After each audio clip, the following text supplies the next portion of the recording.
so small. Thank you very much for coming. We're going to get started. We're a little bit late, but we're delighted that you're all here on a Saturday morning with lots of competing events, and excited to have this presentation. I'd especially like to thank the members of our State Board of Education who came, Emily Gassoy from Ward 1, Jessica Sutter from Ward 6, Fraser O'Leary from Ward 4, and the president of our State Board, Ruth Wattenberg from Ward 3. And also, Czech has been a fabulous host between the parking garage, accommodations for childcare, and this beautiful room. We're really grateful. And then to our main event. Dr. Jack Schneider is an assistant professor of leadership and education at the University of Massachusetts Lowell, and the director of research for the Massachusetts Consortium for Innovative Education Assessment. And Beyond Test Scores, A Better Way to Measure School Quality is his book, which you haven't read. It's a great book. I read it last spring after trying to get information about how we might do a better job with our own evaluation system. And I'd really recommend it because it articulates so many of the feelings and thoughts that many of us have, which is why I was delighted that Jack Schneider was willing to just come and share his research and thoughts with us. So with that, we're going to get started. We are going to, after he's finished, we've left time for questions, so we'll do that, and we will end very close to noon. So thank you.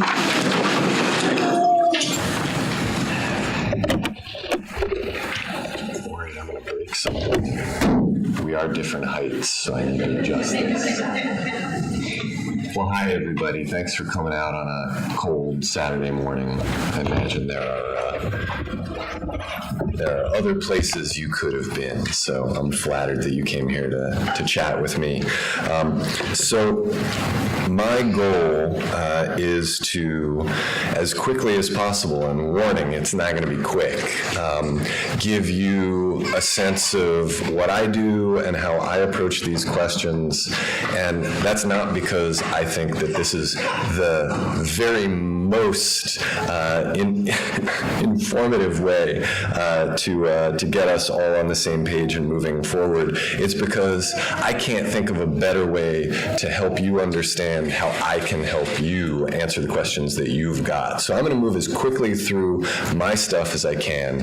I'm going to shoot for half an hour. Inevitably, it's going to tip over into about 40 minutes, and then we're going to have time for questions. So rather than me guessing at what you're interested in, you'll actually be able to tell me what you're interested in. And if I can help you think through some stuff and be an ally and an advocate, then that's really the reason that I'm here today. So let's dive in here, and let's see if I can make this work. There we go. So for those who are possibly not familiar, but I'm guessing that most of the folks in this room don't need a whole lot of history here. Just a kind of quick run through the rise of measurement and accountability. So a real shift in 2002 when No Child Left Behind was passed, and NCLB required annual testing in 2 subject areas, English Language Arts and Math, in grades 3 through 8, as well as 1 year of high school. And it required that those scores be disaggregated by student subgroup. Now, that last piece is actually a pretty important piece that did help expose a lot of gaps that existed in schools and in communities and districts and at the state level. And really, it was a law that had good intentions, I think, right? So folks like Diane Ravitch and I disagree about this. Diane believes that the law had some ill intents behind it from the very beginning. I think it was a well-intended law that was really poorly designed by people who don't entirely understand how schools work and actually care more about bureaucratic efficiency than they do about communities, but that's a separate conversation. So, you know, the kind of naivete is captured here by this George W. Bush quote: we measure, we post the scores, we look at results as if it were so simple, and we'll talk a little bit about how that really is not how things work. And of course, there was this troubling stuff that that came in the package, right? AYP, adequate yearly progress, which were these fairly arbitrary cut points designed to move all schools to 100% proficiency, which is just on the face alone a kind of ludicrous aim in a country that has so much historical racial and economic inequality, and punished schools that weren't making progress as if that was the best way to get them there, right? Teachers are somehow like hiding their best lesson plans in their desks, and that actually these kids really don't have any gaps in privilege that may be preventing them from learning. It did make this kind of unprecedented level of data available to the public. On the one hand, that's a great thing, right? I think most of us in this room would probably agree on things like transparency and information. But as I think we'll come across over the next half hour or so, that it really depends on what information is being made available to people and how that data do not speak for themselves, right? That it is not simply we measure, we post the scores, we look at results. It really matters what you're measuring, and how you're telling a story with the data that are available.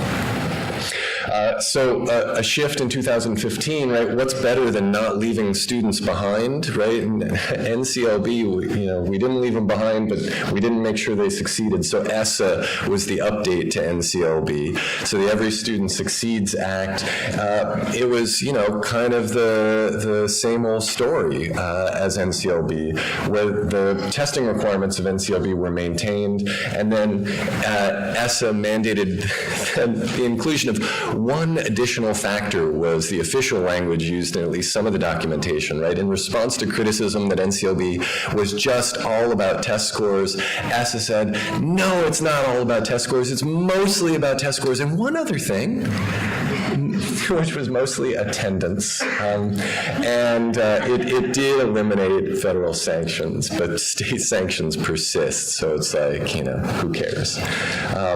So measures remain quite similar.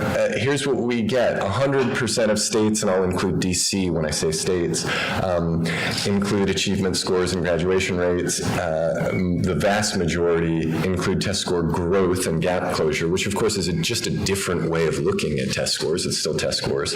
And then half do college and career readiness, which I'll just leave it to you to guess how that's measured. It turns out not to actually involve tracking students into colleges and careers. I said I would let you guess. You can guess. So let's talk about how the data from the past 15 years or so have been presented. They've been presented traditionally in the school quality profiles. Here's one from Massachusetts prior to our recent update. It is not public friendly. Let's just say that.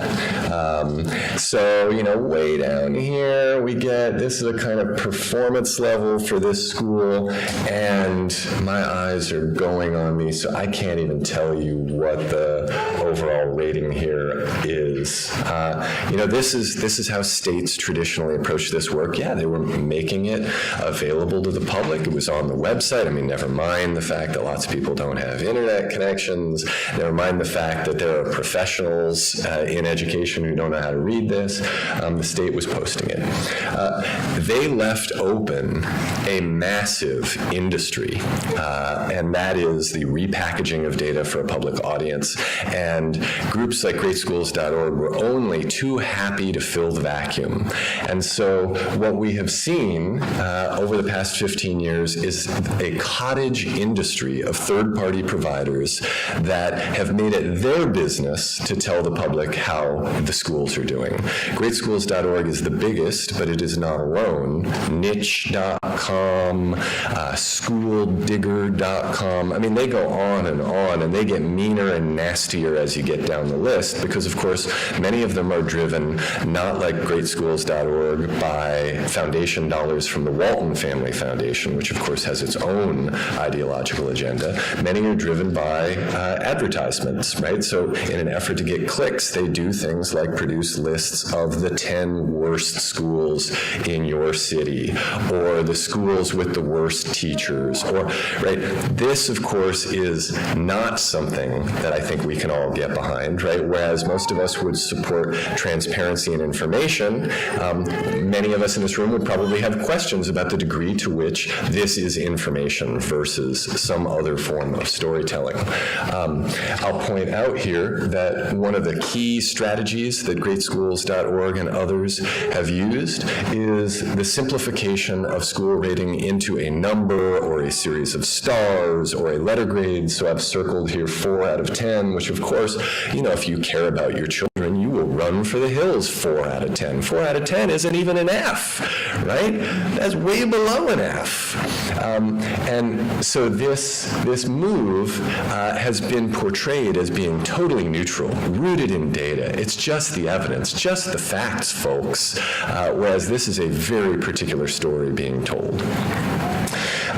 Now we are beginning to see the next generation profiles, right, coming out of districts and schools. And so here you can see Washington, D.C.'s new system, and stars instead of, you know, a 4 out of 10. It's a 1 star out of 5, which if you do the math, that's kind of a 2 out of 10.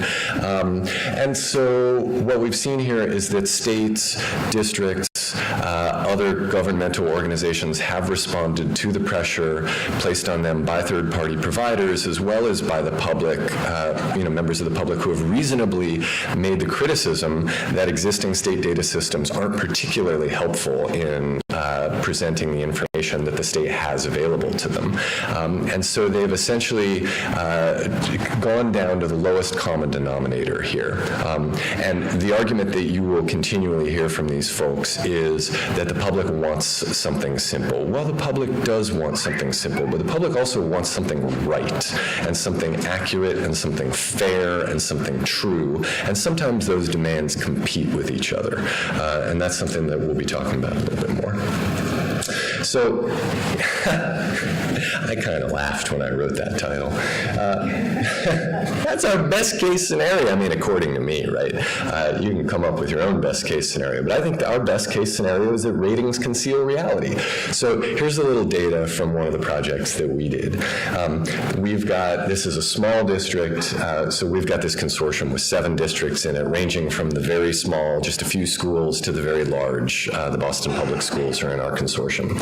And there's a small district with 7 schools, and then what we did was we rank ordered them by what is listed there in the second column, MAPPI, so that's the Massachusetts Progress and Performance Index. That's the state's rating. So we just ranked them 1 through 7, the way the state does. And then we used our school quality framework composite, and we don't do a composite score because we don't believe that if you put, you know, apples and oranges and pears and peaches and pineapples all into a blender that you get something worthwhile. And maybe that's a bad analogy because I think that sounds like a pretty good smoothie. So we don't do a composite, but we thought, what if we did a composite? Would it be any different? Because we measure a whole lot of stuff other than test scores and attendance. And, you know, it seems like that #1 school is probably a pretty good school.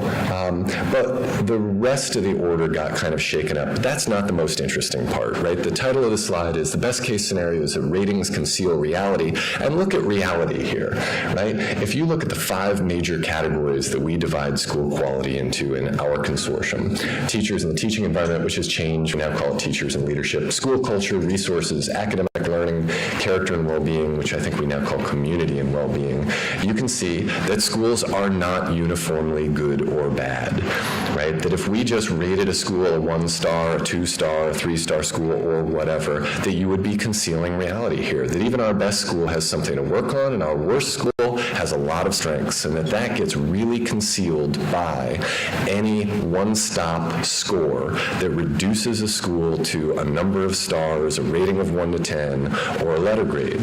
And so I'll just highlight 2 things. This top school, which truly does look to be pretty solid across the board, and I have visited it, has something to work on, has some serious things to work on. And I talked with teachers about this. I said, why do you think your school got a 5, right? You were 5th out of 7 in the district, and you're so good at everything else. What's going on? And they had a lot of stories to tell. Now, first of all, it tends to be this school historically has been the most racially segregated school in the district. It is almost entirely affluent and white, which then explains, its top rating from the Massachusetts Progress and Performance Index to some degree, and we'll talk more about that. And it also explains why they are having some issues, at least according to some of the teachers, explains a part of why they're having some issues that they need to work on. That's information, according to me, right? That's something that we all ought to know and ought to be able to talk about. And then, of course, way down here at the bottom, look at this school that came in dead last, that has some real strengths that some of us might value, that we might want to tell positive stories about, despite the fact that it looks like they also have some things to work on. Here's another way of demonstrating the fact that ratings conceal reality. So, kind of a complicated chart here, but all of the rows that go from top to bottom, and all of the columns that go from left to right, represent components of school quality. And they're the same from left to right as they are from top to bottom, which explains that green goes diagonally across the screen there. And that's the correlation. A bright green correlation means a 1-to-1 correlation, because that's the school quality variable correlating with itself, right? So that top left corner there, right, that's a school quality construct. Like, how safe kids feel, for instance. And it's bright green because that's the same construct, right? Top left corner is the furthest to the left and the topmost. The story here, the short story is, if uniformly grew all of the constructs would correlate with each other quite strongly, that you would only need to know one thing about a school to know everything about a school, that you would see bright green all over this map. Conversely, if school quality constructs had nothing to do with each other, right, then any component of school quality, student engagement, student-teacher relationships, student sense of safety, student sense of belonging, academic learning, if they were totally unrelated, you would see a sea of dark red. What do we see here? I don't know. I don't really see a lot of green. I don't see a lot of dark red. I really kind of see this color all over the place, which means there's some correlation. It's moderate, and that makes sense if you've ever spent any time inside a school, and all of us have, and if you think about it, gosh, some of these things have something to do with each other. Do I feel safe? Yeah. Am I likely to be more engaged because I feel safe enough to be engaged? Probably. Does my safety tell you my engagement? No, right? And so it's really important to measure all of these things and to report on them separately, neither of which is currently the case. I gave you that was the best case scenario. This is a real downer section of this talk. So that the actual scenario is we have some very serious validity challenges that we need to talk about with regard to school quality. School quality, we ought to put that in air quotes and scare quotes, right? Because that we're not measuring school quality, but there are some very serious validity challenges to how school quality is currently being measured. So what school qualities are not currently captured? I've just given you a couple things that tend to be right on the tips of people's tongues these days, talking about things like school culture, social and emotional outcomes, and I mentioned a whole range of other things already, and we'll get more into that stuff. And then there's another question. So beyond what we're not measuring, what are we measuring that we shouldn't be measuring? And in this case, right, if we're looking at proficiency scores on standardized tests, and, growth scores are better, but growth scores have their own issues, and we can talk about those. But if we're looking at proficiency scores on standardized tests, and that's the bulk of many rating systems, including here in DC, what we see is that there are very strong correlations between those proficiency scores and demographic variables like parental educational attainment, family income, neighborhood income, right? That it ought to raise the question for us, are we actually measuring schools here, or is this just demographic data in disguise? And if it is, we have some very serious questions to wrestle with, because what we're saying to people is this is a rating of a school, and what we're really saying is this is who lives here in this neighborhood. These are the kids who attend this school.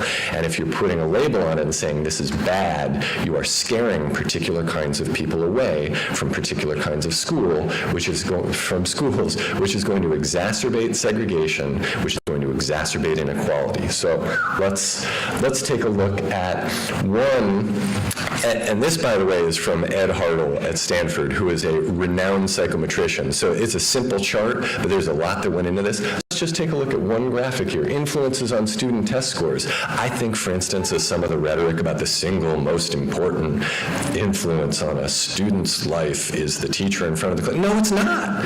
No, it's not. What's green? Out of school factors, right? Where's the teacher? The teacher's the blue. I mean, of the in-school factors, right?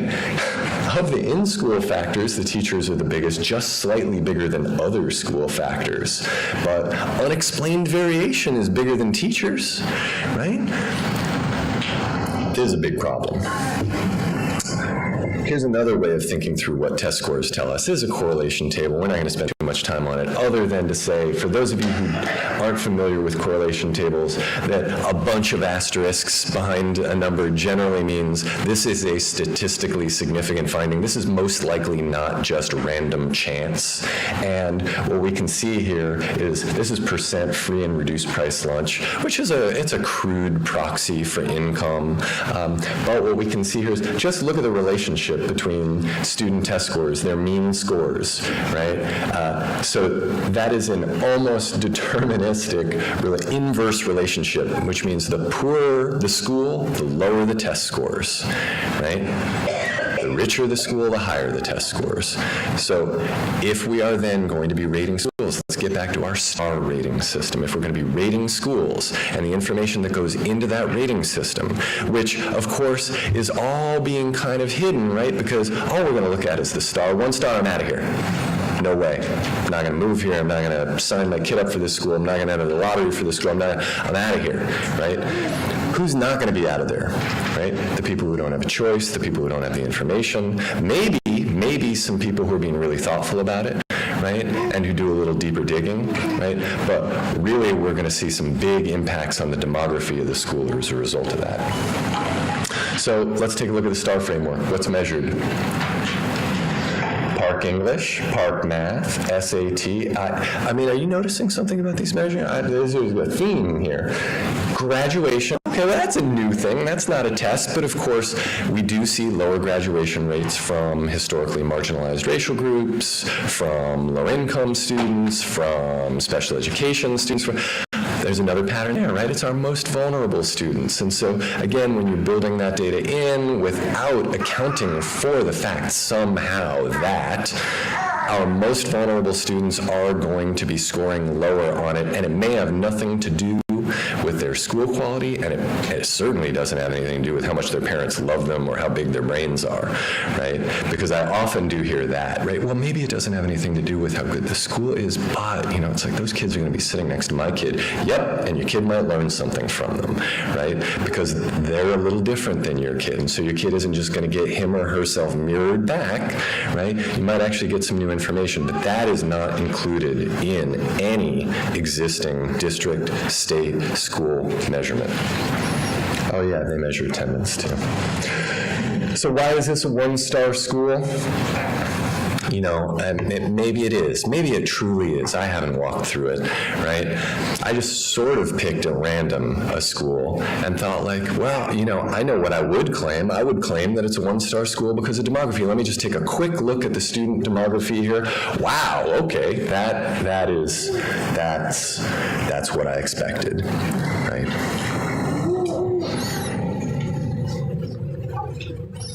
So this has been implied so far, but let's talk a little bit directly about it. Right across the United States, it is true that there are state sanctions for low-performing schools. They differ from place to place. place, but generally involving things like firing the staff, closing the school, things that are very disruptive to communities. I live in Boston, right? We're recently a school that is beloved in the community, where the teachers are some of the most dedicated teachers in the city. The school was threatened with closure because of low performance, and the community actually stood up and fought that back. And some of the discussion was around, gosh, why would these people be fighting to keep a bad school?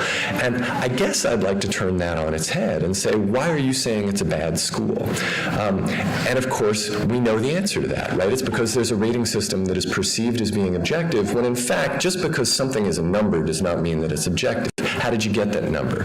Why is that the number? Where are the other numbers, right? That these are all human decisions that are, of course, subjective by nature, and that we need to be considering that when we're looking at a quote-unquote school quality rating. In addition to state sanctions, we have public stigmas, which in some ways are more troubling to me, right? Because we can push back directly against these systems like state rating systems, and we can say we need to change those. But there's a bigger problem when we're talking about hearts and minds and the way that people talk about schools and the way that they think they know where the good schools and bad schools are. This is where I have to remain calm. So I was saying earlier, they don't do this anymore. I've got an uncle who makes a living suing wrongdoers. And I called him and I said, can we sue Trulia? And he said, what do you want to sue Trulia for? And I sent him these screenshots that I took. And he said, yeah, we can. And so I wrote a piece in the Washington Post, and unfortunately, Trulia pulled it down the next day. So they don't have this tool anymore. There are tools like this. And this was the most egregious. So this is Somerville, where I live. Somerville is a historically very racially diverse, very diverse in terms of income, small city, the most densely populated city in New England, and one of the most densely populated cities in America. And it is adjacent to some real wealth. And so often what we see is folks will leave Somerville to go find the quote-unquote good schools in Winchester or Belmont or, wherever. So this is Trulia, and what you can see here is I set the bar to 1, right? These are greatschools.org ratings. I said, well, show me all the schools, including all the crappy level 1 schools. I say that facetiously, of course, because my daughter goes to school here. So I set it to 1, show me all the schools, and it shows me all the schools, right? Those are the black dots, which I think have apples in them, but black's an interesting choice. Then the green is all the homes that are available for purchase. So I think like, oh, okay, well, if I don't care at all about my kid, I can look deeper into some of these homes. But what if I do care about my kid? Again, I'm being a bit facetious. So I set the rating to 10. What happened to the schools?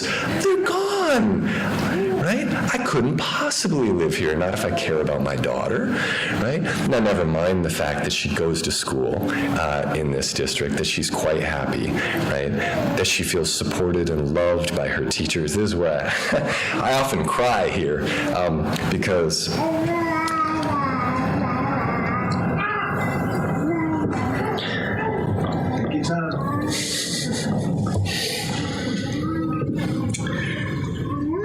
maybe if I talk quietly.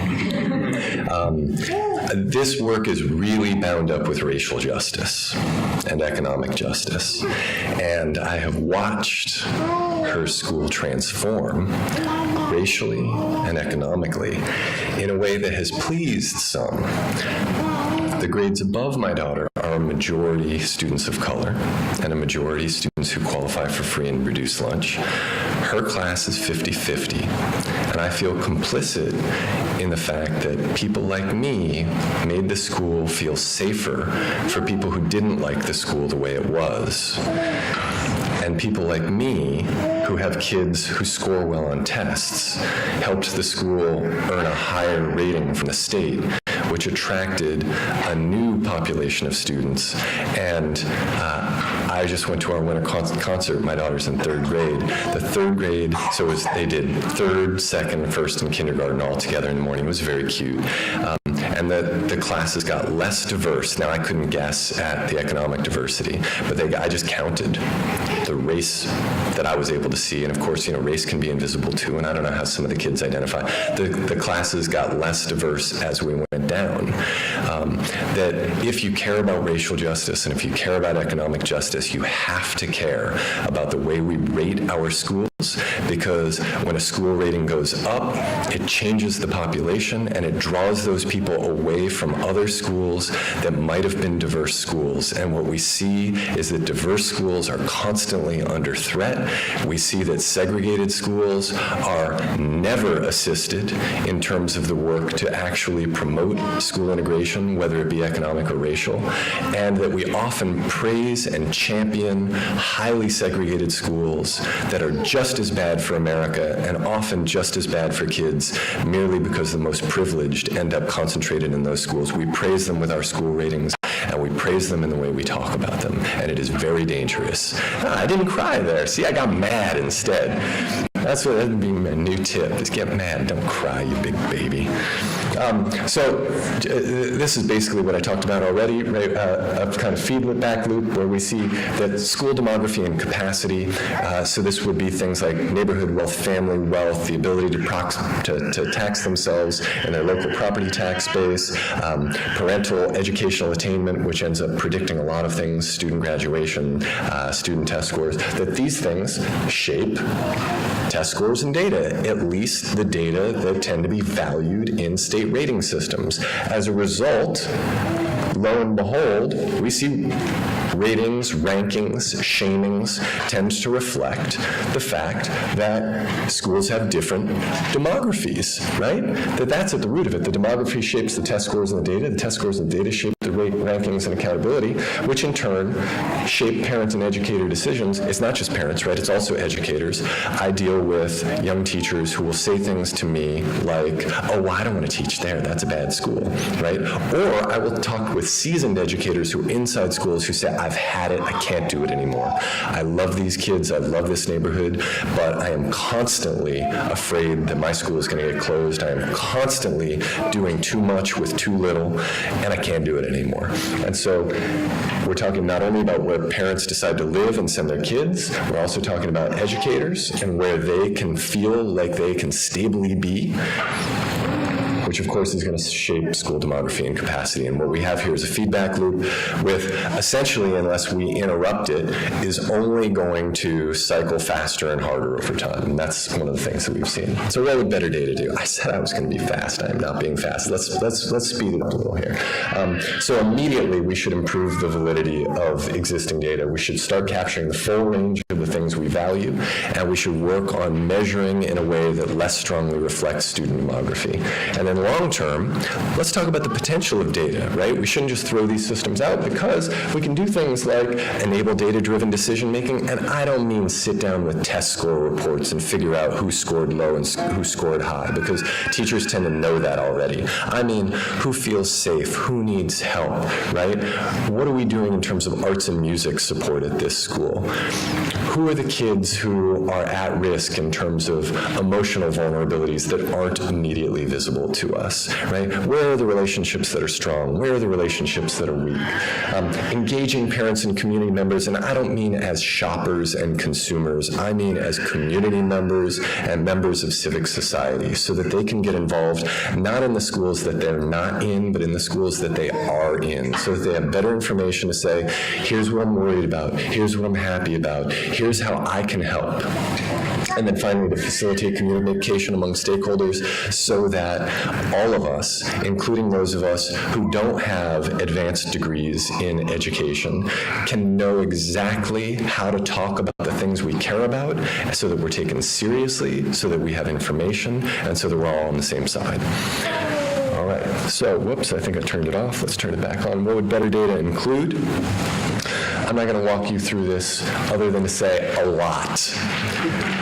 It would include a lot of, I hear people taking out, I guess, maybe you have a handout. Oh, that's awesome. Way to go. So you've got it already, right? So the short version of this story is that we did focus groups in Somerville and then eventually in many other districts in Massachusetts, including Boston, with students, teachers, families, community members. We ran them in translation in multiple language, Haitian, Creole, Spanish, Portuguese, Mandarin, Korean, and we asked people, what do you care about?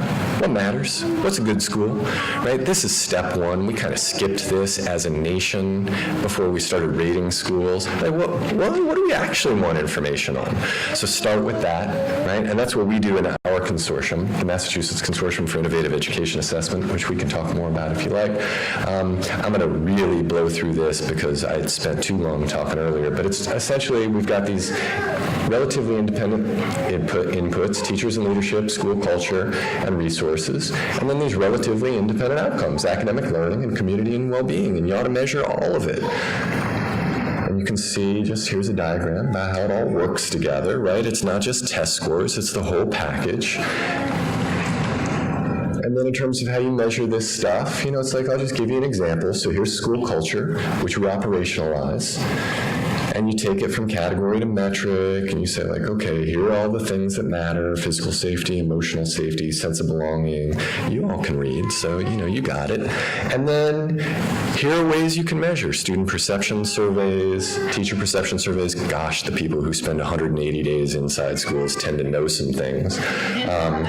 Existing district data, performance assessments of what students know and can do, and I'm not going to spend any time on that other than to say, like, gosh, there are other ways to measure what students know and can do other than machine-scored standardized tests.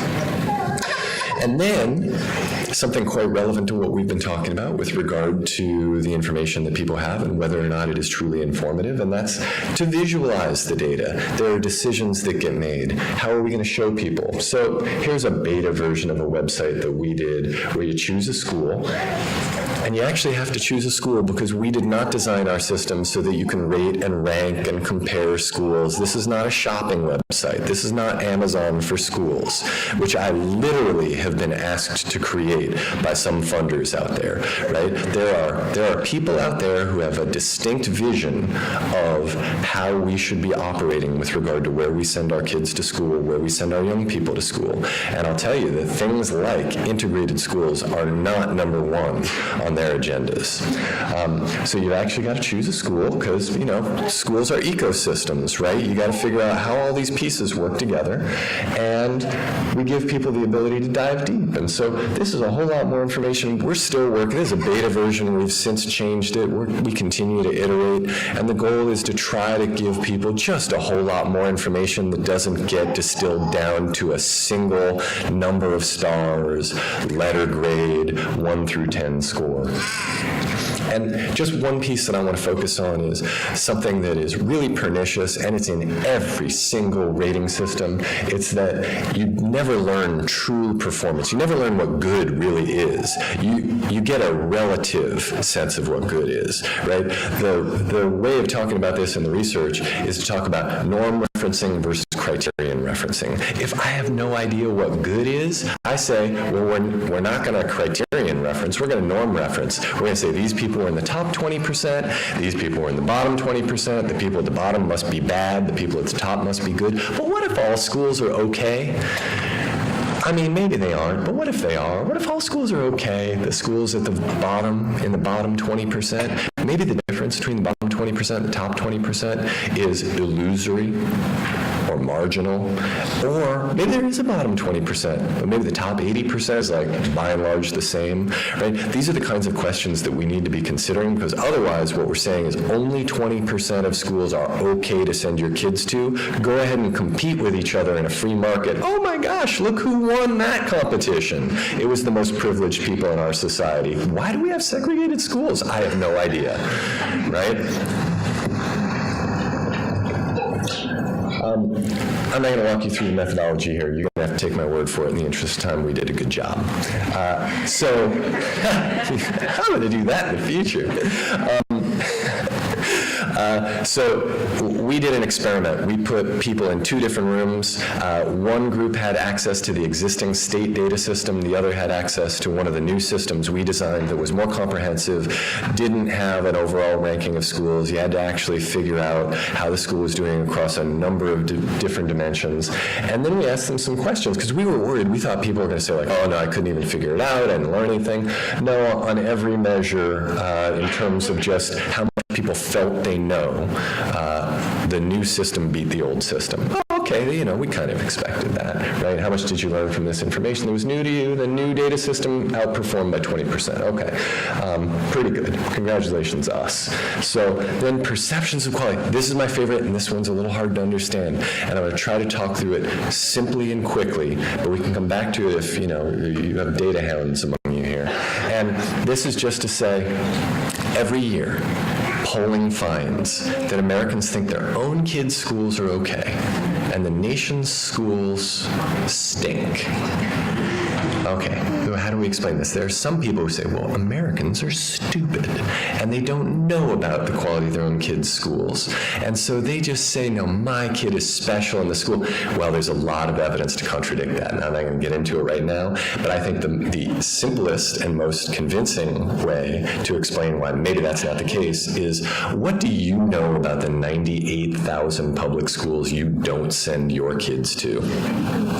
I do this for a living. I don't know anything about those schools. I know a lot about my daughter's school, if only by seeing who she has become that I can't take credit for. That's where she mostly is when she's not with me. Okay, so if we say, gosh, people rate their own kids' schools more highly, maybe it's because of the data that they have access to about all those other schools. So in our experiment, we tried to account for that.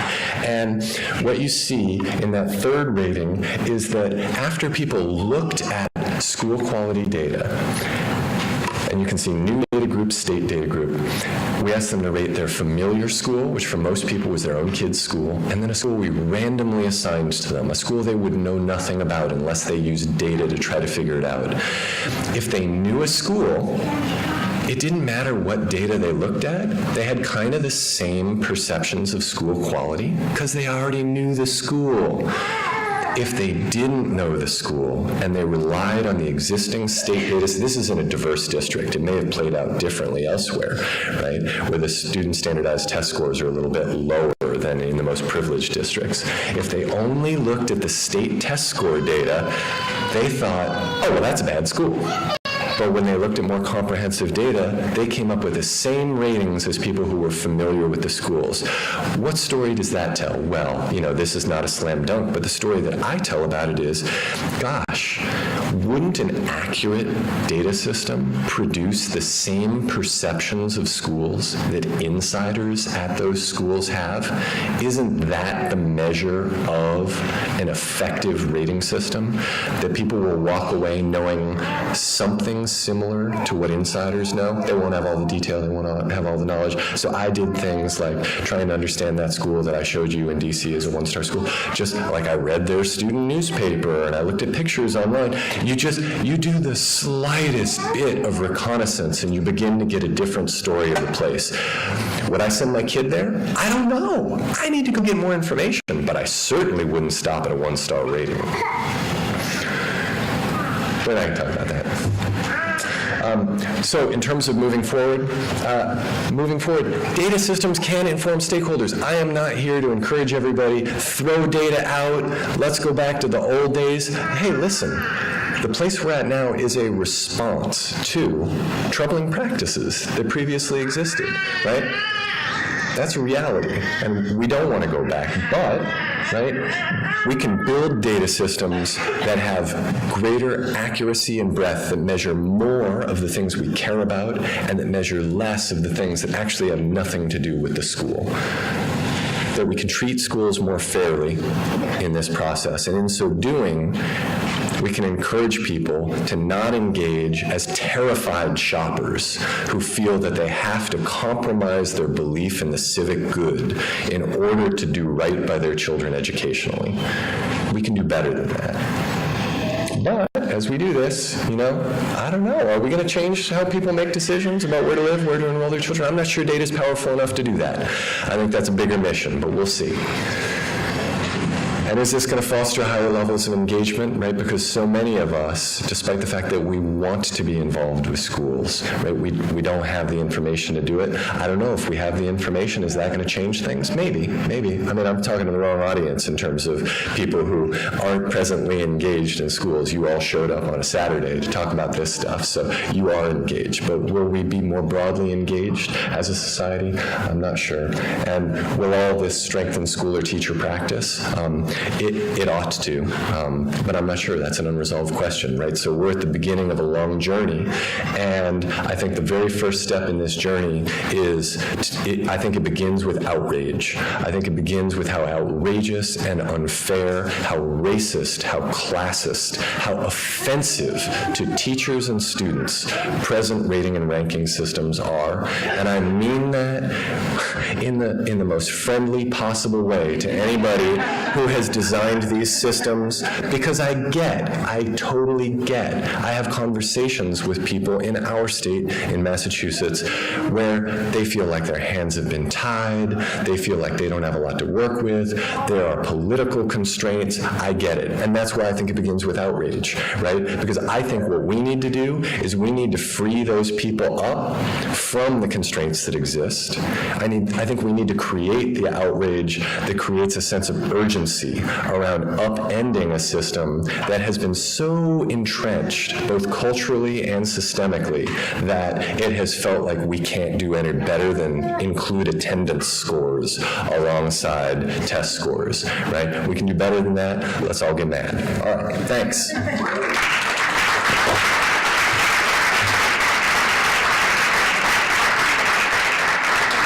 Did you leave any time for questions? First of all, I would like to know more about your perception of principal turnover. I am a 30-year educator, was once a turnaround principal. Really think that is the canary in a mine indicator that we don't spend enough time on, because I think it's an indicator of how well districts are supporting schools when principals turn over rapidly. So I want to know that. The other piece I really appreciate is because this is my personal charge. When I became a turnaround principal and realized how this was so structural in so many ways, one of my friends said to me, Marla, here's the problem. Black people don't even want to send their kids to school with black people. And so I said, that really hit me in my heart, because we talk about white flight, but I live in a middle-class community in a larger area where 7 is considered not so middle class, and the black flight and the impact of reducing that stigma that you're talking about to bring black middle-class families back into public schools so that our kids are not stigmatized broadly is something that I'm personally committed to. So I'd like to know your thoughts around that. Yeah, thank you. That both of those are really good questions, and I'm going to take them in reverse order.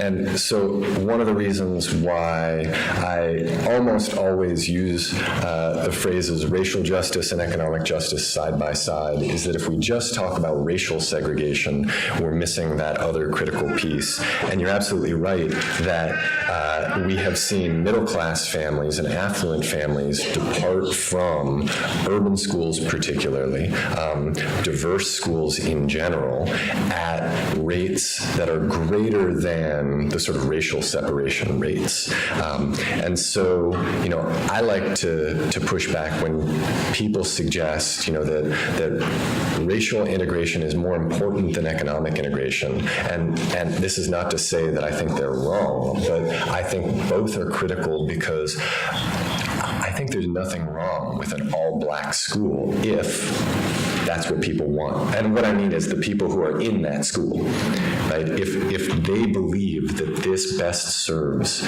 their children and who their children are, right? I am open to that possibility. I don't want to send my kid to an all-white school. I am not an African American. I do not suffer the systemic injustices that community suffers from. I have a harder time imagining the argument for 100% low-income kids concentrated together, right? I have trouble imagining how that serves the aim of justice in the same way that I've heard compelling arguments for, let's say, an Afrocentric school. And so I think those two pieces need to be side by side as we're talking about the aim of integration, and we're talking about how we measure schools and who we're messaging all this stuff to. In terms of principal turnover, so we look at teacher turnover as, to use your phrase, a canary in the coal mine, but you're absolutely right that the turnover of leadership is absolutely a sign that there's a problem in a school. And I think flipping the script is so often a useful way of dealing with with some of the ways we've seen schools be embattled over the years. So oftentimes it will be presented as this school is failing. As evidence of that, look at how many leaders have turned over. And it seems to me, gosh, is that evidence of a school failing, or is that evidence of a larger failure to do what needs to be done to support that school? And so what we talk about in our consortium is we talk about reciprocal accountability. And we've tried to build a system that shows how all responsible parties are performing there. So we measure resources, for instance, lots of different kinds of resources that a school needs, because we ought to be able to answer the question, why do our principals keep turning over? And the answer is not, no, it is a bad school, there's nothing that can be done about it, it's a basket case. The answer is often something like, gosh, this school has been asked to do too much with too little. Gosh, this school has been rated and shamed for so long that any principal who succeeds is going to get the heck out of there, and then most principals aren't going to succeed. And so I think this idea of reciprocal accountability and saying, yeah, fine, right? We're going to be responsible for performance, and you're going to be responsible for giving us everything we need in order to perform is an important part of that conversation. To measure and track aspects of school culture, such as bullying/trust, sense of belonging, student-teacher relationships, do you use surveys of students and teachers, or what are the methodologies that you use for that?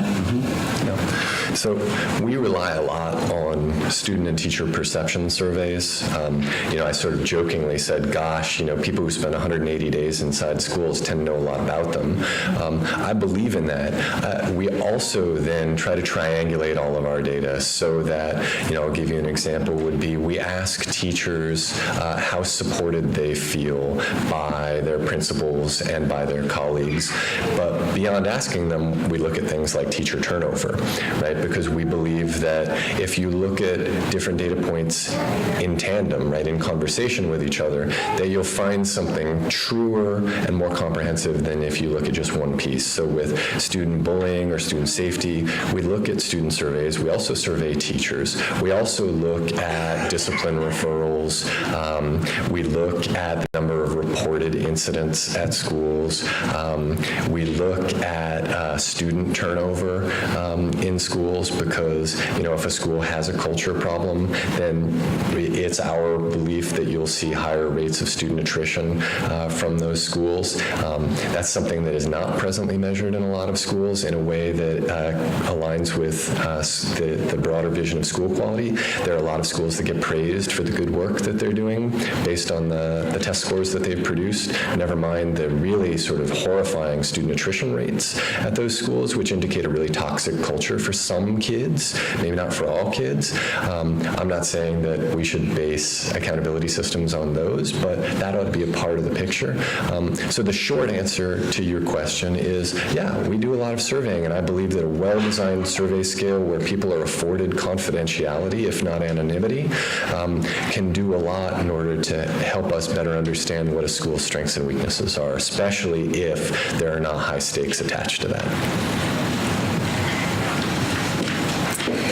Hello, my name is Betsy Wolf. I'm a parent at a two-star school that also had the Teacher of the Year, and I clean data for things. So thank you for your provocative and important talk. So my question is very real and genuine and personal in that I get it, but how do we win the argument? How do we bring everyone who may not really understand along? And the main argument against what you're saying today is that, well, we're giving the pass. We're having low expectations for poor kids. College is only going to admit proficient and advanced. It is what it is. Like, why wouldn't we just want to see the way it is, and then we'll know how schools really are doing? And oh, by the way, there's this one outlier school that's doing great with poor kids, so that shows that it can be done, and all the schools should be rated against that school. So my question is how do we bring people along and counter those arguments? Mm-hmm. Yeah. Well, if I had the answer to that, I would not be standing here. I would be, Secretary of Education. No, I wouldn't. No, and that'd make me a bad candidate for that job right now. So I wish I had the answer. I'll tell you how I tend to think about it, because it's something that I do think about a lot and try not to get depressed about.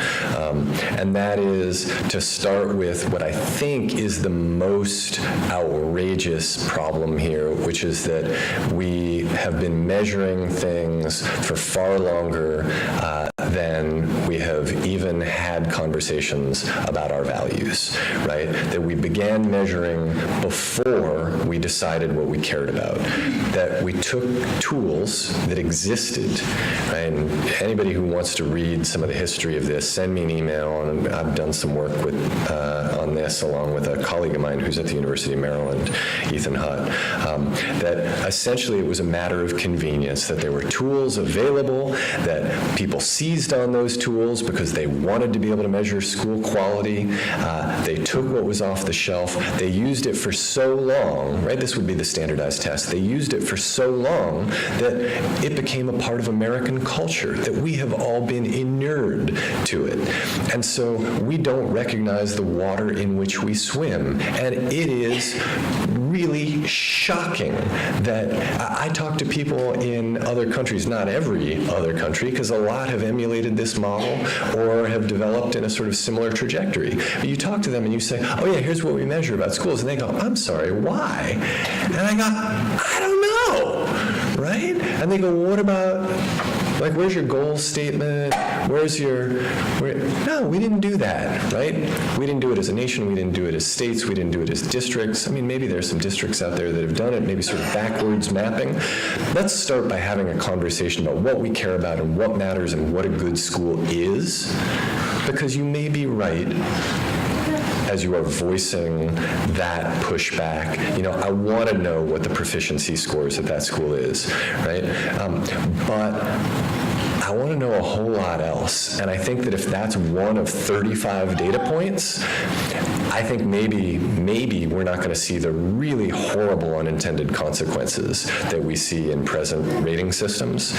But let's start with having the conversation about what we value, because it's really outrageous. And I think outrage is a big part of where this work begins. And to say to people, like, the stuff that we measure does not align in any way with the things that we value, and until we have the conversation about what we value and then build measurement systems that track those things, I don't recognize this as a valid way of measuring school quality. Let's start there, maybe.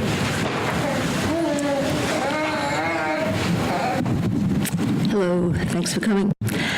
In your very last statement, you included both academic data and attendance data in the very same phrase, I think, same sentence. And I'm wondering how you factor in information such as attendance, truancy, absenteeism, and student experiences that precede K through 12 schools, such as early childhood development, early childhood education, social networks, that sort of thing, that may be at least correlative information.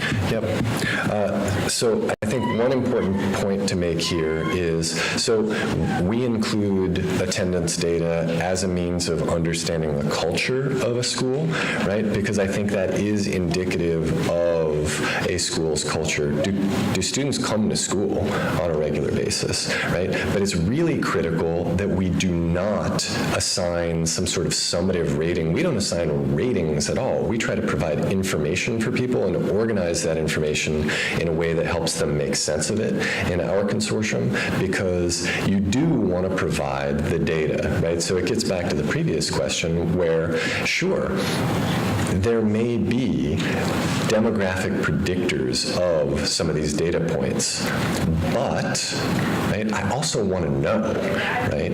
And I think the way around that is to say, well, so let's not rate it then, or let's provide some accompanying language that explains how to interpret this, and let's contextualize it in a whole lot more evidence of what life at a school is like that tries to capture the school's ecosystem. In terms of the second part of so the first part of the question was about attendance data, and now I'm forgetting the second part of the question was about.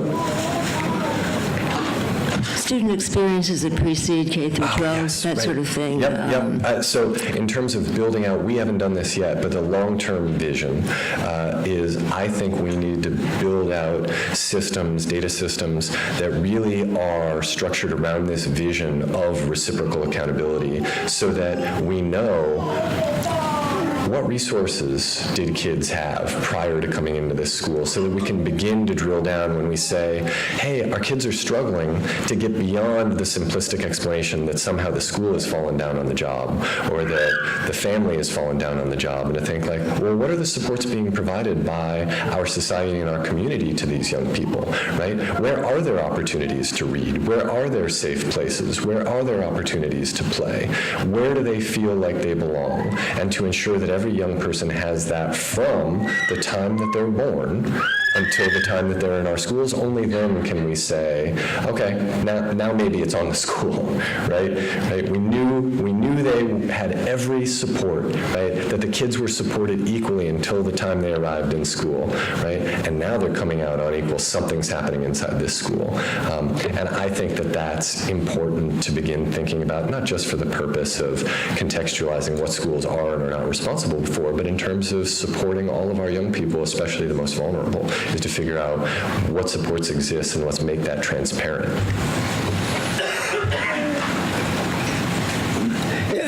Yesterday, I found out about something called Goodhart's Law, which was an amazing thing to me because it was an article about economics, and they were saying that how if you have a data point that you measure, and that becomes the value that you're giving bonuses toward or whatever, that it skews the whole system. It destroys the measuring point of it.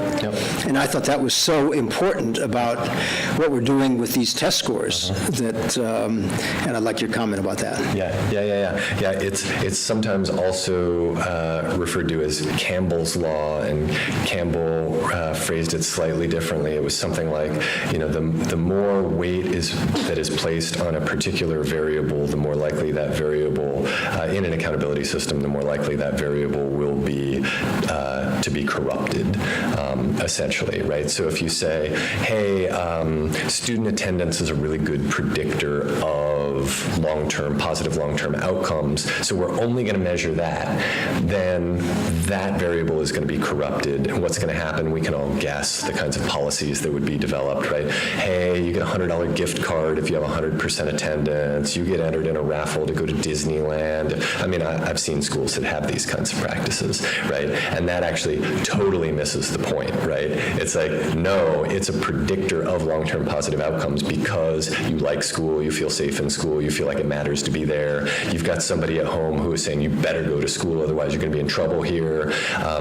That person cares enough about school to be wanting you to, right? All these other things. And so I think you raise a really important point because it's important to measure more stuff, not just because we care about more stuff, but because that's the only way to build a less corruptible system that doesn't lead to people chasing stats, right?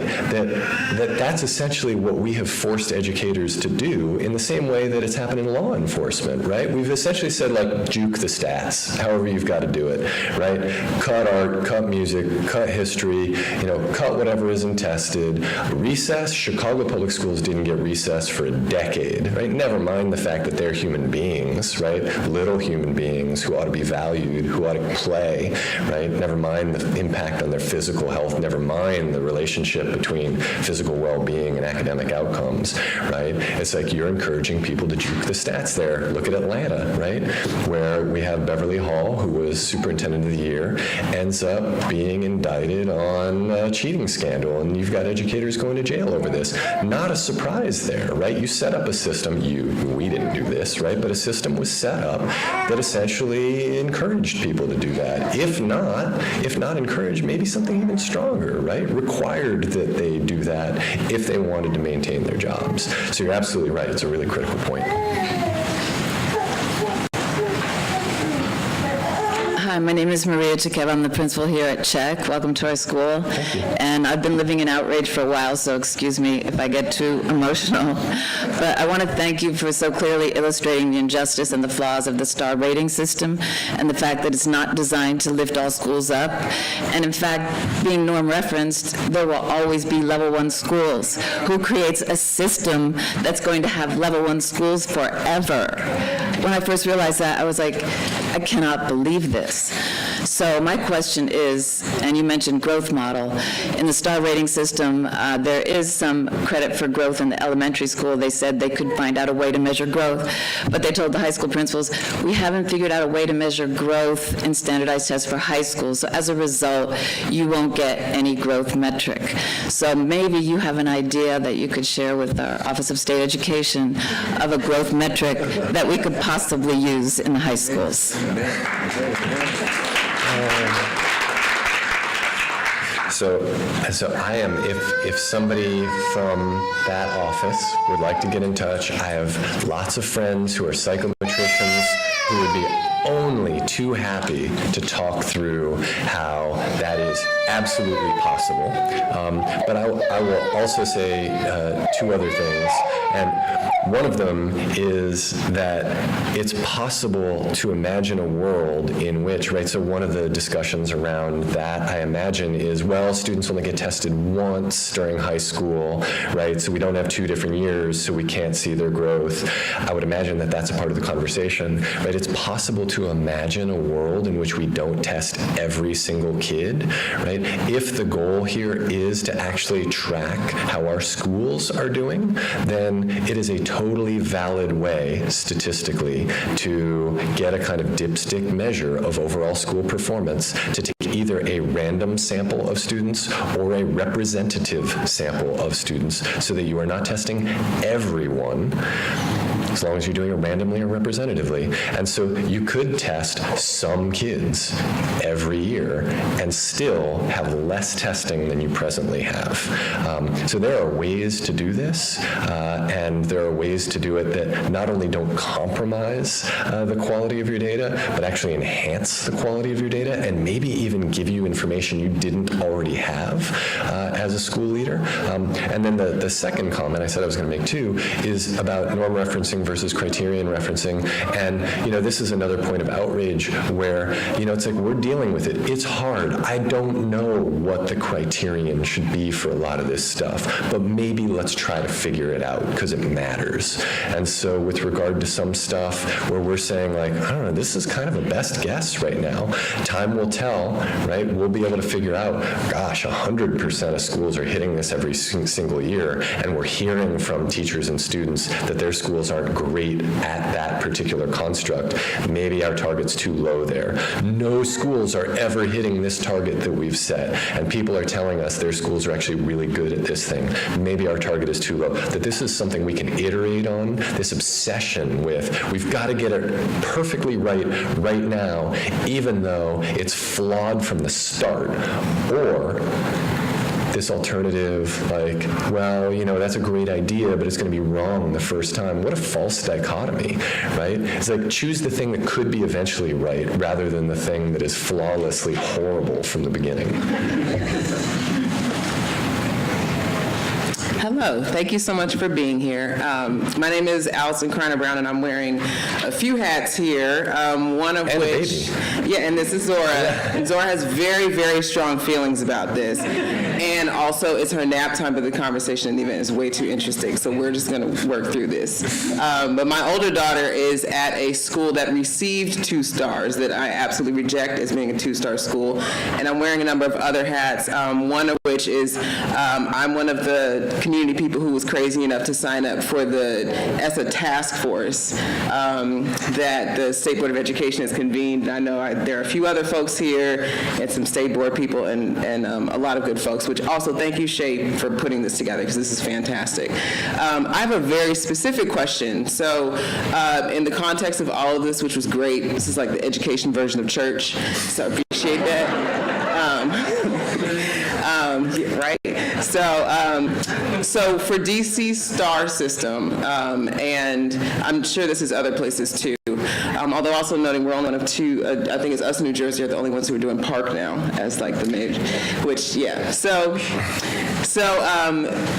one of the arguments that was made for why this is a better system is just focusing on the elementary level. So the park tests are still, 70% of the school's rating. And we've been told that this is better because it's only partially proficient, but it also includes growth. And so how the park growth is measured, every time I feel like I really understand it, then it like slips away. But I'm wondering, what in this context is the argument for those of us who are trying to reduce the impact of standardized testing as a whole, but can you give the specific counter argument to using the park or the standardized growth metric and how that is problematic? Yep. So growth scores, and by the way, just a note about park, that Common Core became a sort of political hot potato, and so this is something we've studied. Where everybody dropped Common Core except they didn't, they kept it. They dropped park except they didn't, they kept it. They just renamed it. So in Massachusetts, we don't do park. We do MCAS 2.0. Because we dropped MCAS to do park, and then people got mad about park, so we don't do park, but it's park. It's just MCAS is back. But anyway, that's a whole other set of shenanigans. A can of worms indeed. And so, God, it's really interesting. Well, we won't get into that. So growth, why growth scores are still problematic. Growth scores, if we're going to just go for the low-hanging fruit, let's go to growth rather than proficiency scores, right? At least it's possible that a diverse school, right, that has like a bunch of low-income kids could match the scores of a very high-income school and therefore look good enough to be diverse, to remain diverse, so that you're not scaring the hell out of people, right? Growth scores better than proficiency scores, but here's the problem. If you went to, let's imagine a world in which we go to 100% growth and that's all we measure. We just measure growth scores on standardized tests. Not only do we have this problem that was raised earlier, which I referred to as Campbell's Law, where the one measure that we are relying on is going to be corrupted, but we're also going to see all of these unintended consequences, not with regard to gaming that particular measure, though that's certainly going to happen, but with regard to the withering of all of the other essential aims that we value. And so if all we value are growth scores, then when educators get together to talk about what's going to happen next in terms of our building's improvement, right, in terms of serving our kids, the data they're going to have in front of them is going to be test scores in math and English, as opposed to all the other things that maybe got them into the profession in the first place, all the other things those parents of those kids and the families of those kids are hoping for their children, right? That's not going to be on the table when they're having a conversation about what do we need to focus on as a school.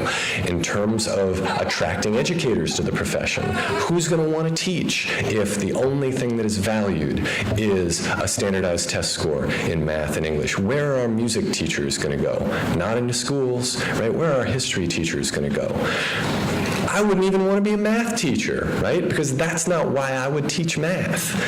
I would teach math to help young people think like mathematicians, not to answer bubbles on a test that's going to be scored by a machine, right? That's not what's going to turn them into thinkers and doers out in the world. And so growth scores better than proficiency scores, but as long as we're only measuring a very narrow range of things and not valuing all of the things that matter in schools, they're going to be really problematic unintended consequences.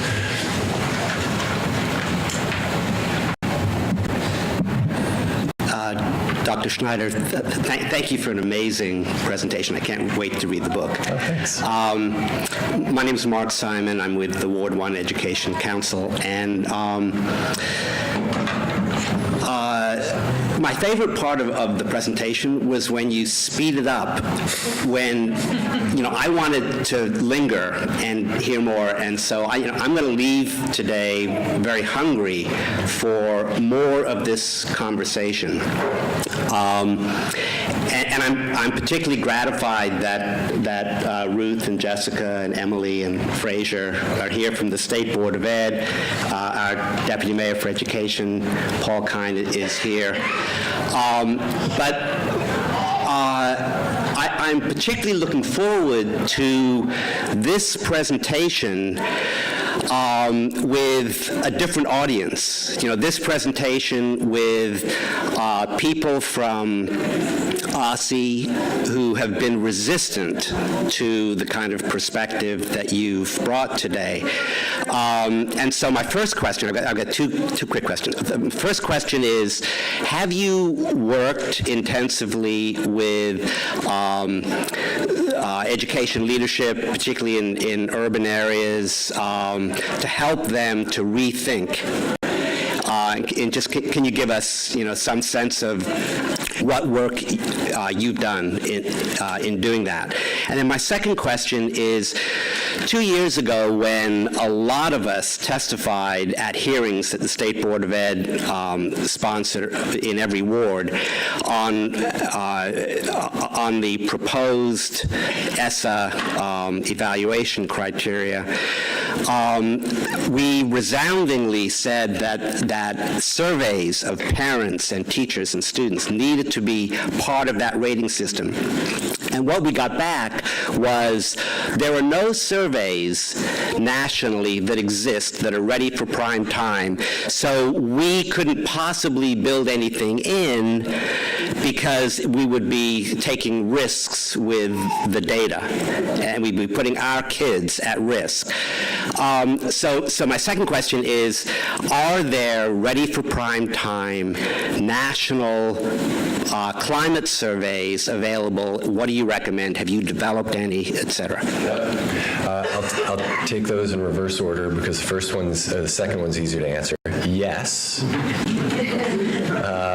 I'll elaborate. I like being able to just answer a question in one word. There is a consortium of districts in California, the core districts, that actually had an illegal waiver from NCLB, but that's neither here nor there. That's another can of worms.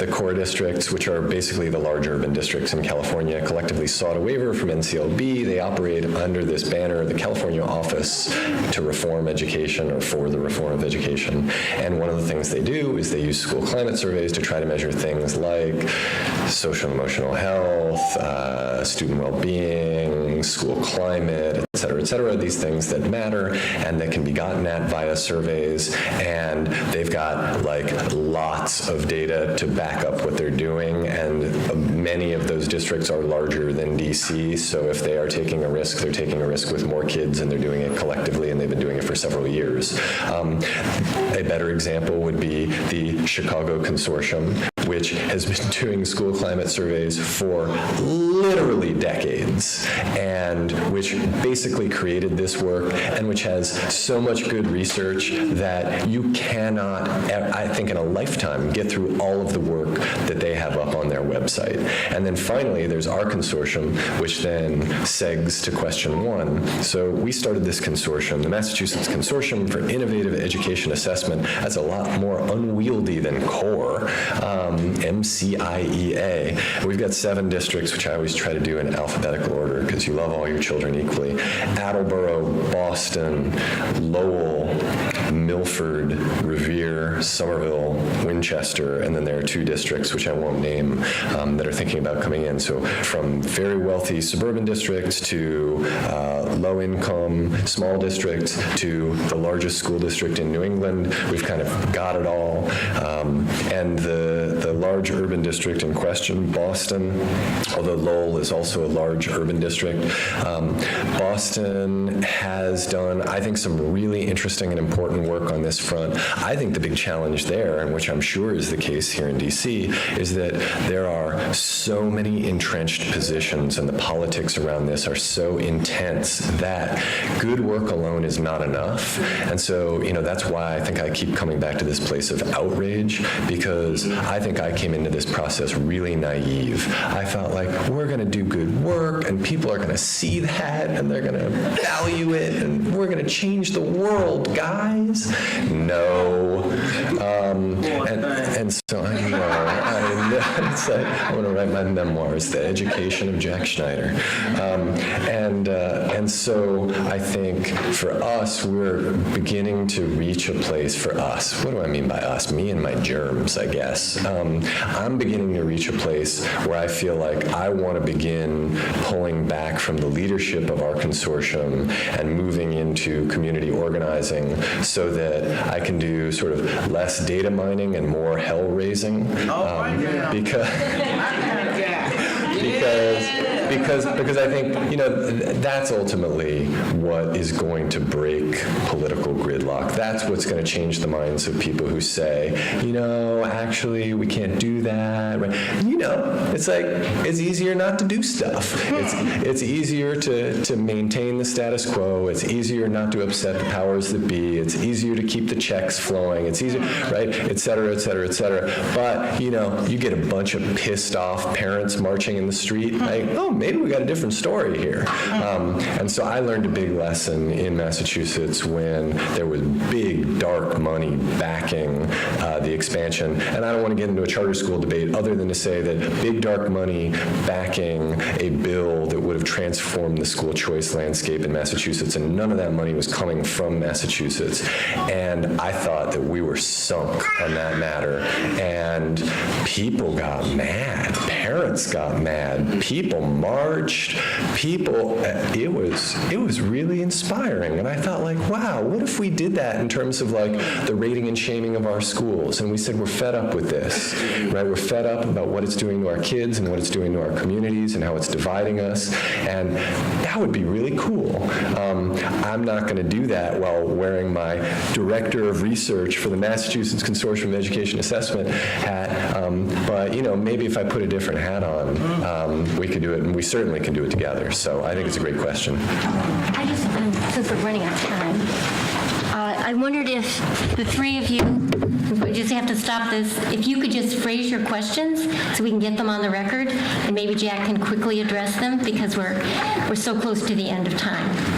If you could do that, so he'll hear all the questions first, and then if we can't get to them all today, then we'll follow up.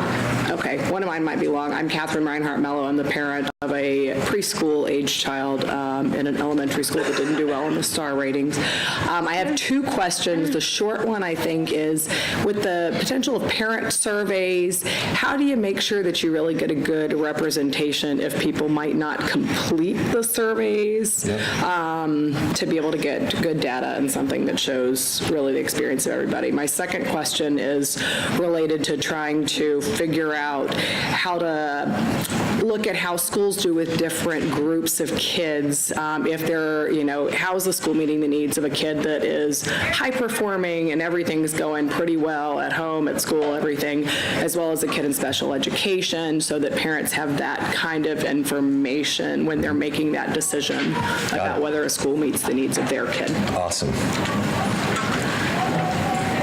Hi, my name is David Koenig. I'm a history teacher at a charter school here in D.C. You mentioned a school in Boston that was threatened with closure and that fought back against that, I presume, successfully. Mm-hmm. So we've recently, in the last few weeks here, had a number of school closures, not immediately, but voted to close at the end of the year. One of those is a charter high school in one of the toughest, if not the toughest neighborhoods in the city. I watched the testimony from that school's community, parents, students, alumni, and it was deeply moving and heartbreaking to hear them talk about all the good that the school had done for them, and it swayed 1 or 2 votes. It went from 7-0 in favor of closure to 5-1 in favor of closure. And so I'm just wondering, what did that school in Boston do to successfully fight against closure, and in hopes that could be replicated here in D.C. Thank you. Gary Ratner, Citizens for Effective Schools. I'd like to follow up just briefly on Mark Simon's question about the school climate surveys. There's one survey that you didn't mention, which I think seems to be superior to the other ones. I'm not familiar with yours, but the core district and the Chicago Consortium. It's called the School Climate Assessment Instrument out of California State University at Los Angeles. And as far as I can tell, it has 3 major advantages over these other surveys. One, it doesn't use the Likert scale, which for most of you, that's typical surveys. Do you care a lot about this? Sort of, a little bit, not at all. well, but it provides its own kind of analytic trait structure that offers the taker 3 different conditions for each item and in between. So it has the advantage of providing much more information. It's a useful guide, therefore, to actually what to change, because it's organized from least educationally successful to the most. It also, I think, has the highest predictive validity of any of these surveys. That is a correlation between doing well on the school climate and student learning. So I guess my question is, are you familiar with that particular survey, which has been around for about a dozen years? And if so, what's your opinion of it? Great. All right. So I feel like I'm in the rapid fire round here at the very end. I'll just take them in the order they came. So parents, I haven't done this since high school. I couldn't find any paper.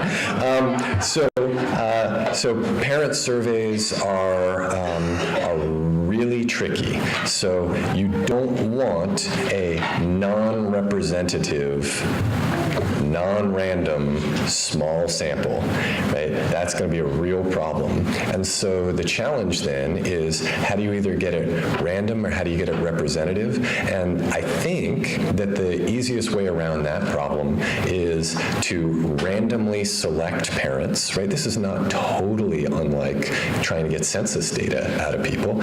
Let's randomly select parents, and then let's make a real concerted effort to solicit their opinions, right? Yeah, a lot of them aren't clicking on your SurveyMonkey link. I can think of some reasons why.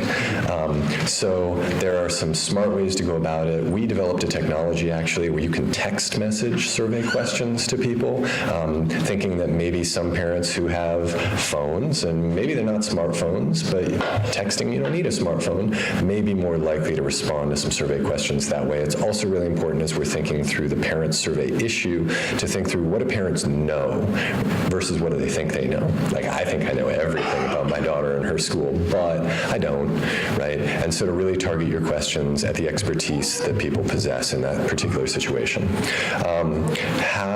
In terms of how schools are performing with different kids, I think that's a really critical question. One of the things that I didn't talk about at all, that I often talk about, is getting us away from this generic idea that there's a good school and a bad school and a medium school, and talking about fit. Because if we talk about fit now we can start getting to the truth of the matter, which is that schools are right for particular kids, right? And that might even open up the possibility for greater levels of integration, because of course the real push for magnet schools in many ways was, hey, like, there are black kids and white kids and brown kids and poor kids and rich kids who all love art, et cetera, right? So to begin thinking about what are the different ways that we can build on the fact that kids are not generic, right? We've had to have generic schools because they had to serve everybody. But if we can think through some really tough problems, like how are we going to enable kids to get from one side of the city to the other if they don't have parents to shepherd them there, et cetera, then we can start thinking more about fit and more about what I think is the most beautiful idea of school choice, which is not about shopping, right? It's about finding your home, right? It's about finding your fit. And that it's not about pitting schools against each other in competition. It's about building an ecosystem so that all schools are working with each other to cover all of the territory that we need to cover in order to serve our young people. So I think that that's really important, and that we can also do things like we can slice and dice data, so it's possible to look at how schools are performing on a variety of things, including how safe kids feel, right? And just look at, like, how safe do our African American males feel? How safe do our special education students feel, et cetera, et cetera. All really important to have on the radar. The third question was about school closure. That one, I almost feel embarrassed to try to begin to answer quickly, because it's such a messy, complicated question and issue. This feels self-serving, but I don't mean it that way. So I co-host a podcast, an ed policy podcast called Have You Heard? You can just search it on iTunes or wherever. I do it with a journalist named Jennifer Berkshire, and we did an episode about that school. That may be useful. I think that one thing that is not going to be helpful in my response is that I have a lot lot of faith in the leadership in the Boston Public Schools, even though, it's a large bureaucracy that is hindered by political commitments. But I think that there's a lot of goodwill there, and that they were willing to respond to the demands of the public. I don't know the context in DC as well. I would hope that it's the same, but I can't speak to that. I can say that a big part of the success of any pushback against closure will be talking about the full public mission of schools, that schools are not test score factories, that the purpose of public education is not to prepare future workers, that the purpose of public education is to serve a democratic society, right? Go back and read state constitutions and how they justify the expenditure of public funds on public education, and you will find phrases like the general diffusion of knowledge, right? I don't really consider student standardized test scores in 2 subject areas, grades 3 through 8 and 1 in high school, to be the general diffusion of knowledge, right? You will find phrases like, in order to support the aim of a free and democratic people.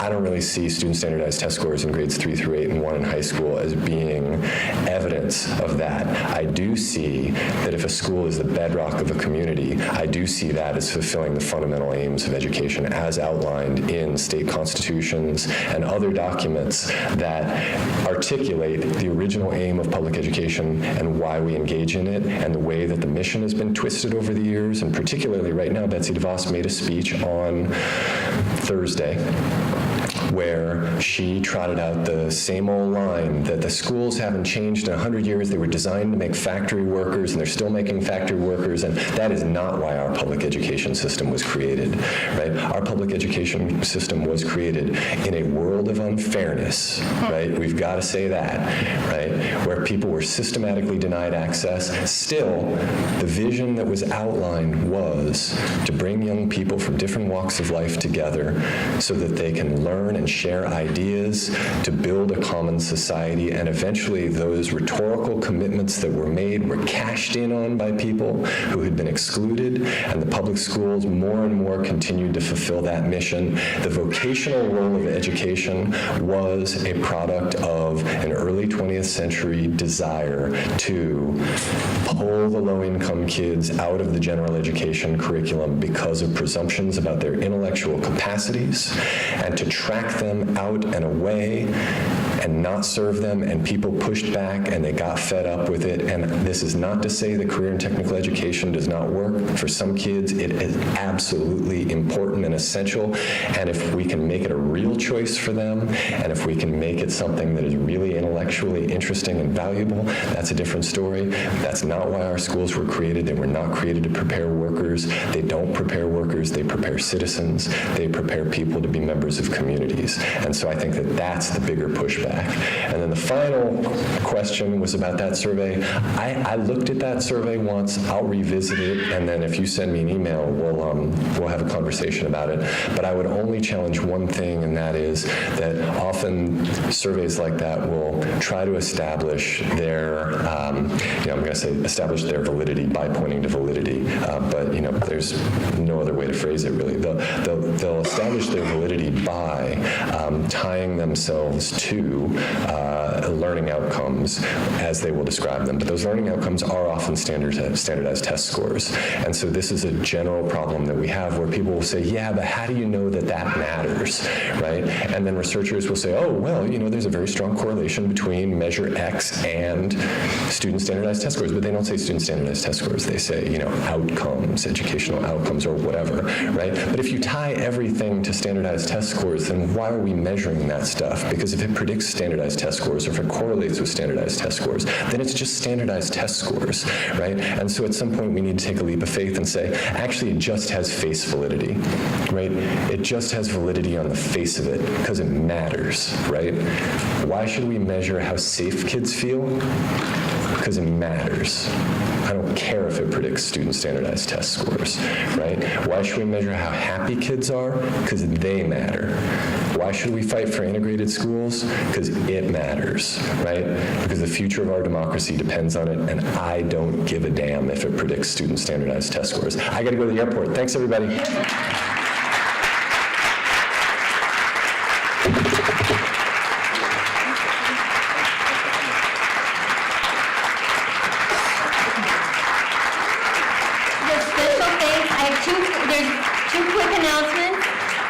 One, the garage closes at 2 p.m., so it's not a place to leave your car and go shopping. And second, to leave, take the elevator that's this way on the Lincoln side of the building, because the other elevator is closed, to go down to the parking garage if you park there. And third, to wind us up, Ms. Ingatella is going to give us a quick announcement about the Black Lives Matter Education Week. Thank you. I promise I'm not as contagious as I sound. I'm Nzingatall. I'm co-chair of the Board of Teaching for Change. And very quickly, we've been working really hard to pull together our second annual Black Lives Matter Week of Action in Schools. The DC Area Educators for Social Justice is one of our favorite projects. And we're partnering with the Center for Inspired Teaching and educators and community members to bring together a Black Lives Matter Week of Action. If you want to learn more about it, we gave away a ton of free books for educators to use in their classrooms and lesson plans for this effort. There are flyers on the table outside that weren't there here when you signed in, so please pick one up, and there are also some bookmarks. Thank you so much.